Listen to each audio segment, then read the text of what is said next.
Friends, உங்களோட மிகப்பெரிய top secret, அதாவது நீங்க ரொம்ப அவமானப்பட்ட ஒரு டாப் சீக்ரெட்டை உங்க ஃப்ரெண்டு கிட்ட சொல்றீங்க, யார்கிட்டயுமே சொல்லிடாத அப்படின்னு. பட் நெக்ஸ்ட் டே நீங்க காலேஜுக்கோ ஸ்கூலுக்கோ போகும்போது அங்க இருக்கக்கூடிய மொத்த பேருமே உங்களை கேலி பண்ணி சிரிக்கிறாங்க, எல்லாருமே உங்களை கிண்டலா பாக்குறாங்க. சோ இந்த இடத்துல உங்களோட ஃப்ரெண்டு மேல தப்பா உங்க மேல தப்பா? சோ என்கிட்ட கிட்ட டெஃபினட்டா அது உங்க மேல இருக்கிற தப்பு அப்படின்னு தான் சொல்லுவேன். ஏன்னா உங்களோட சீக்ரெட்டை நீங்க தான் சேஃபா வச்சுக்கணும். உங்களோட சீக்ரெட்டை நீங்களே சேஃபா வச்சுக்க முடியல அப்படின்னா எப்படி உங்களோட ஃப்ரெண்ட் மட்டும் சேஃபா வச்சுக்குவாரு? சோ அந்த விஷயத்தை ஃபர்ஸ்ட் நார்மலா திங்க் பண்ணி பாருங்க. சோ ஒரு பர்சன் கிட்ட நாம எது ஷேர் பண்ணணும், எது ஷேர் பண்ண கூடாது அப்படின்னு ஒரு சில விஷயங்கள் இருக்கு. சோ நாம தப்பி தவறி கூட ஒரு சில பேர் கிட்ட இந்த மாதிரியான விஷயங்கள் எல்லாத்தையுமே ஷேர் பண்ண கூடாது. சோ அந்த மாதிரி இருக்கக்கூடிய ஒரு சில இம்பார்ட்டன்டான விஷயத்தை பற்றி தான் இந்த வீடியோல சொல்ல போறேன். இந்த வீடியோல சொல்லக்கூடிய ஒவ்வொரு விஷயமுமே உங்களுக்கு ரொம்ப ரொம்ப யூஸ்ஃபுல்லா இருக்கும். அண்ட் இந்த விஷயம் எல்லாத்தையுமே நீங்க அடுத்தவங்க கிட்ட கண்டிப்பா ஷேர் பண்ணாதீங்க. சோ இந்த வீடியோக்குள்ள போறதுக்கு முன்னாடி நம்மளோட சேனலை இன்னும் சப்ஸ்கிரைப் பண்ணாம பார்த்துட்டு இருக்கீங்க அப்படின்னா மறக்காம சப்ஸ்கிரைப் பண்ணிக்கோங்க. Number 1, your weakness. ஃப்ரெண்ட்ஸ், உங்களோட ரொம்ப க்ளோஸா இருக்கிற ஒரு பர்சன் கிட்ட கூட உங்களோட வீக்னஸை தயவு செய்து சொல்லிடாதீங்க. ஏன்னா உங்க கூட இருக்கிறவனே நாளைக்கு உங்களுக்கு ஆப்போசிட்டா மாறலாம். சோ அப்படி இருக்கும்போது உங்களை ஈஸியாவே அட்டாக் பண்ணிடுவாங்க. சோ ஃபர்ஸ்ட் ஒருத்தர்கிட்ட உங்களோட வீக்னஸ் அப்படின்றத எப்பயுமே சொல்லிடாதீங்க. அது உங்களோட ஃபேமிலியா கூட இருக்கலாம், இல்ல உங்களோட ரொம்ப க்ளோஸ் உங்களோட கேர்ள் ஃப்ரெண்ட் இல்ல பாய் ஃப்ரெண்டா கூட இருக்கலாம். யார்கிட்டயுமே உங்களோட வீக்னஸ் சொல்லிடாதீங்க. ஏன்னா ஆப்போசிட்டா அவங்க மாறும்போது உங்களோட வீக்னஸ்ல ஈஸியா அட்டாக் பண்ணுவாங்க, உங்களை ஈஸியாவே டாமினேட் பண்ணிடுவாங்க. உங்களோட எதிரியை விட உங்களோட நண்பன் தான் உங்களை அட்டாக் பண்றதுக்கான சான்சஸ் அதிகமா இருக்கு அப்படின்னு எல்லாருக்குமே தெரியும். ஏன்னா உங்களோட நண்பனுக்கு உங்களை பத்தி எல்லா விஷயமே தெரிஞ்சிருக்கும். பட் இந்த வீக்னஸ்மே அவனுக்கு தெரிஞ்சிருச்சு அப்படின்னா கண்டிப்பா உங்களை ஈஸியா டாமினேட் பண்ணிட்டு உங்களை கம்ப்ளீட்டா டிஸ்ட்ராய் பண்ணிடுவாங்க. சோ ஃபர்ஸ்ட் இதை புரிஞ்சுக்கோங்க. தயவு செய்து உங்களோட வீக்னஸ் என்ன, நான் அழுதுடுவேன், நான் அதிகமா கோவப்பட்டுருவேன், நான் அதிகமா எமோஷனலா அட்டாச் ஆயிருவேன் அப்படின்னு உங்களோட பர்சனலான வீக்னஸை யார்கிட்டயுமே ஷேர் பண்ணாதீங்க, யார்கிட்டயுமே வெளிப்படையா எக்ஸ்போஸ் பண்ணாதீங்க. Number 2, don't show your expensive things. Friends, இப்போ இருக்கக்கூடிய காலகட்டத்தில் சோஷியல் மீடியா அப்படின்றது ஒரு மிகப்பெரிய பிளாட்ஃபார்மா மாறிக்கிட்டு இருக்கு. ஸோ இப்போ இருக்கிற நிறைய பேர் அவங்க எங்க போயிட்டு இருக்காங்க, என்ன திங்ஸ் பர்ச்சேஸ் பண்றாங்க, என்னென்ன சாப்பாடு சாப்பிட்றாங்க, எங்கெல்லாம் போறாங்க, அவங்களோட வீட்டில் என்னென்ன திங்ஸ் இருக்கு, எங்கெங்க என்ன பொருள் இருக்கு அப்படின்னு கம்ப்ளீட்டா சோஷியல் மீடியால அப்லோட் பண்ணிடுறாங்க, ஓப்பனாவே இருந்துடுறாங்க. ஸோ இந்த மாதிரி இருக்கிறதால தான் நிறைய பேருக்கு ப்ராப்ளம் அப்படின்றது வருது.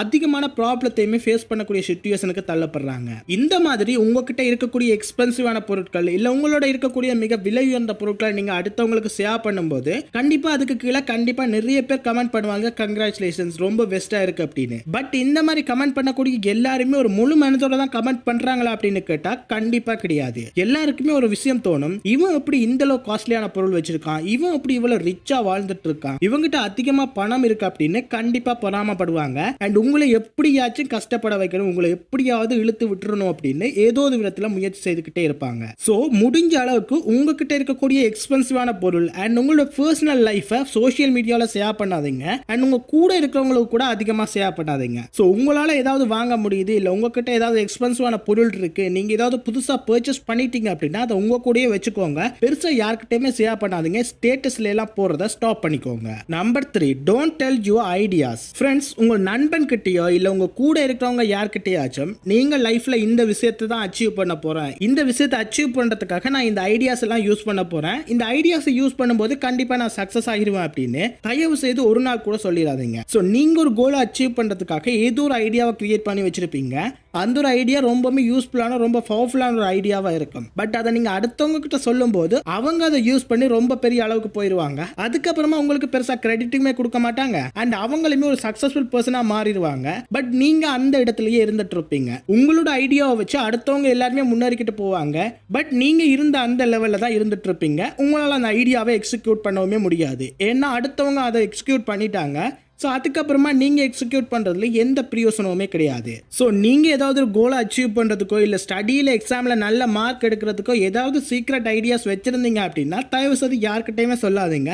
அதை பர்சனலாகவே வச்சுக்கோங்க. கண்டிப்பாக நீங்கள் சக்ஸஸ் ஆக முடியும். Number 4, love life problem. Friends, இப்போ இருக்கக்கூடிய காலகட்டத்தில் ரிலேஷன்ஷிப்பில் ப்ராப்ளம் அப்படின்றது அடிக்கடி வந்துக்கிட்டே தான் இருக்கும். ஒவ்வொரு ரிலேஷன்ஷிப்லையுமே ப்ராப்ளம் அப்படின்றது இருந்துக்கிட்டே தான் இருக்கும். ஸோ இந்த மாதிரி ப்ராப்ளம் வரும்போது அந்த இடத்துல நாம இன்னொருத்தர்கிட்ட அந்த பிரச்சனையை சொல்லும்போது இல்லை உங்களுக்கு ரொம்ப க்ளோஸாக இருக்கக்கூடிய உங்களோட ஃப்ரெண்டு கிட்ட அந்த பிரச்சனையை சொல்லும்போது கண்டிப்பாக அந்த பிரச்சனை இன்னுமே பெருசாகிறதுக்கான சான்சஸ் தான் இருக்கு. அந்த பிரச்சனைக்கு சொல்யூஷன் அப்படின்றது கிடைக்காது. ஏன்னா ஒவ்வொருத்தருமே உங்களோட ரிலேஷன்ஷிப்பை எப்படியாவது பிரிச்சிடணும் அப்படி தான் நிறைய பேர் ஆசைப்படுவாங்க. ஏன்னா நம்ம கூட இருக்கிறவங்க அத்தனை பேருமே நல்லவங்க கிடையாது. சோ எவன் நல்லவன் எவன் கெட்டவன் அப்படின்னு உங்களால ஐடென்டிஃபை பண்ணிக்கவே முடியாது. ஏன்னா அவங்க கூட ரொம்ப காலமா பழகி இருப்பாங்க. சோ அவங்கள்ட்ட இருக்கக்கூடிய சின்ன சின்ன மாற்றத்தை உங்களால கண்டுபிடிக்கவே முடியாது. சோ உங்களோட ரிலேஷன்ஷிப்ல ஏதாவது பிரச்சனை வருது, இல்ல உங்களோட ரிலேஷன்ஷிப்ல இந்த மாதிரியான பிரச்சனைகள்லாம் இருக்கு அப்படின்னா அதை உங்களுக்குள்ளேயே பேசி சால்வ் பண்ண ட்ரை பண்ணுங்க. இன்னொரு பர்சன் கிட்ட அதை கொண்டு போனீங்க அப்படின்னா கண்டிப்பா அந்த இடத்துல மிகப்பெரிய பிரச்சனையா மாறும். அதுவே உங்களோட ரிலேஷன்ஷிப் பிரேக்கப் ஆகிறதுக்கான சான்சஸ் கூட அதிகமா இருக்கு.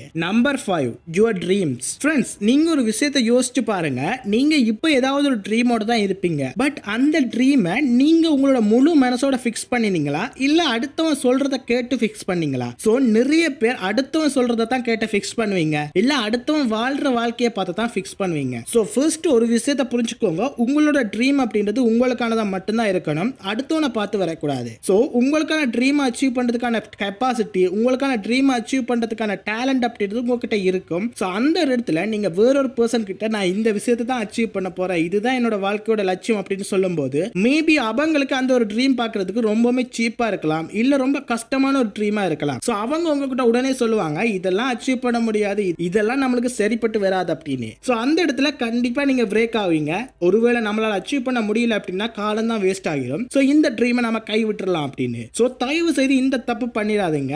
உங்களுக்கு ஒரு ட்ரீம் தோணுது, இந்த ட்ரீமை நான் அச்சீவ் பண்ணணும் அப்படின்னு நினைக்கிறீங்க அப்படின்னா ஃபர்ஸ்ட் அதை யார்கிட்டயுமே சொல்லாதீங்க, அச்சீவ் பண்ணி முடிச்சதுக்கு அப்புறமா சொல்லுங்க. Number 6, your problems. ஃப்ரெண்ட்ஸ், ஒவ்வொரு பர்சன்ஸுக்குமே ப்ராப்ளம் அப்படின்றது இருந்துகிட்டு தான் இருக்கும். ப்ராப்ளம் இல்லாதவன் மனுஷனே கிடையாது. ஒவ்வொரு பர்சனுக்குமே கண்டிப்பா ப்ராப்ளம் இருக்கும். பட் அதை நீங்க இன்னொருத்தர்கிட்ட சொல்லும் போது அந்த இடத்துல உங்களுக்கு பாசிட்டிவ் மட்டும்தான் கிடைக்குமா அப்படின்னு கேட்டா கண்டிப்பா கிடையாது. நிறைய பேர் நெகட்டிவா பேசுவாங்க, நெகட்டிவான வழிக்கு உங்களை கூட்டிட்டு போவாங்க, அந்த ப்ராப்ளத்தை இன்னுமே பெருசாக்கி விட்டுருவாங்க. சோ உங்களுக்கு ஒரு ப்ராப்ளம் வருது அப்படின்னா அதுக்கான சொல்யூஷனை தேடுங்க. அதை விட்டுட்டு மத்தவங்க கிட்ட சொல்றதால அதுக்கான சொல்யூஷன் அப்படின்றது கிடைக்காது. ஒரு ப்ராப்ளம் வருது அப்படின்னா அது எதனால வந்துச்சு, அந்த ப்ராப்ளத்தை எப்படியெல்லாம் நான் ஹேண்டில் பண்ணலாம், எப்படியெல்லாம் அதுக்கான சொல்யூஷனை தேடலாம் அப்படின்னு ட்ரை பண்ணுங்க. அதை விட்டுட்டு நீங்க மத்தவங்க கிட்ட போய் எனக்கு இந்த ப்ராப்ளம் இருக்கு என்ன பண்ணலாம் அப்படின்னு அடுத்தவங்க கிட்ட சஜஷன் கேட்டீங்க அப்படின்னா அவங்க இடக்கு முடக்கத்தான் ஏதாவது பதில் சொல்லுவாங்க அண்ட் உங்களோட ப்ராப்ளத்தை இன்னுமே பெருசாக்கி விட்டுருவாங்க. சோ உங்க கூட இருக்கிறவங்க எல்லாருமே பாசிட்டிவானவங்களா அப்படின்னு கேட்டா கண்டிப்பா கிடையாது. சோ அதை ஃபர்ஸ்ட் தெரிஞ்சுக்கோங்க.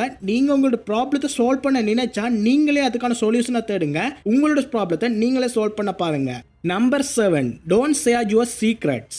ஃப்ரெண்ட்ஸ், ஒவ்வொரு பர்சனோட லைஃப்லையுமே ஏதோ ஒரு சீக்ரெட்டான விஷயம் இருக்கும். ஒரு சில பேருக்கு ஏதாவது ஒரு க்ரஷ் இருப்பாங்க, ஒரு சில பேருக்கு எக்ஸ் லவ்வர் இருந்திருப்பாங்க, ஒரு சில பேருக்கு லைஃப்ல ஒரு மிகப்பெரிய தாக்கம் இருந்துட்டு இருக்கும். அவங்களோட சின்ன வயசுல ஏதோ ஒரு விதத்தால அஃபெக்ட் ஆகியிருப்பாங்க. ஸோ இந்த மாதிரி அவங்களோட லைஃப்ல ஏதோ ஒரு சீக்ரெட் அப்படின்றது ஒவ்வொரு பர்சனுக்குமே இருக்கும். பட் நீங்க அந்த சீக்ரெட்டை இன்னொருத்தர்கிட்ட சொல்லிட்டீங்க அப்படின்னா அது சீக்ரெட்டாவே இருக்காது. ஏன்னா நீங்களே அந்த சீக்ரெட்டை பாதுகாக்க முடியல அப்படின்னும் போது உங்க ஃப்ரெண்டுமே பாதுகாக்க மாட்டாரு. கண்டிப்பா அதை அவர் யார்கிட்டயாவது சொல்லிடுவாரு. சோ உங்களோட சீக்ரெட்டை நீங்க சேஃபா வச்சுக்கணும் அப்படின்னா நீங்க தான் பாதுகாக்கணும். இன்னொருத்தர்கிட்ட சொல்லிட்டு இதை யார்கிட்டயுமே சொல்லிடாத, உனக்கு மட்டும் தான் சொல்றேன் அப்படின்னு சொன்னீங்கன்னா கண்டிப்பா அது சேஃபா இருக்காது. சோ உங்களோட சீக்ரெட்ஸை மத்தவங்க தெரிஞ்சுக்கிட்டாங்க அப்படின்னா உங்களை ஈஸியா அட்டாக் பண்ணிடுவாங்க அண்ட் உங்களை ஈஸியாவே டவுன் கிரேட் பண்ணிடுவாங்க. சோ நீங்க வாழ்க்கையில சக்சஸ் ஆகும்போது உங்களோட சீக்ரெட் அவங்களுக்கு தெரிஞ்சிருச்சு அப்படின்னா அதை வச்சு அவங்க பிளாக்மெயில் பண்ணுவாங்க. அதனாலேயே நீங்க பல விஷயங்களை ப்ராப்ளத்தை ஃபேஸ் பண்ண வேண்டி வரும். ஸோ ஃபர்ஸ்ட் இந்த விஷயத்தை புரிஞ்சுக்கோங்க. யார்கிட்டயுமே உங்களோட சீக்ரெட்டை ரிவீல் பண்ணாதீங்க. சீக்ரெட் அப்படின்றது உங்களுக்கானது மட்டும்தான், யார்கிட்டயுமே சொல்லிடாதீங்க. ஸோ இந்த வீடியோ பிடிச்சிருந்தா மறக்காம லைக் பண்ணிக்கோங்க. இந்த வீடியோவை உங்க ஒவ்வொரு ஃப்ரெண்ட்ஸுக்குமே ஷேர் பண்ணி விட்டுருங்க, அவங்களுமே சேஃபா இருந்துக்கட்டும்.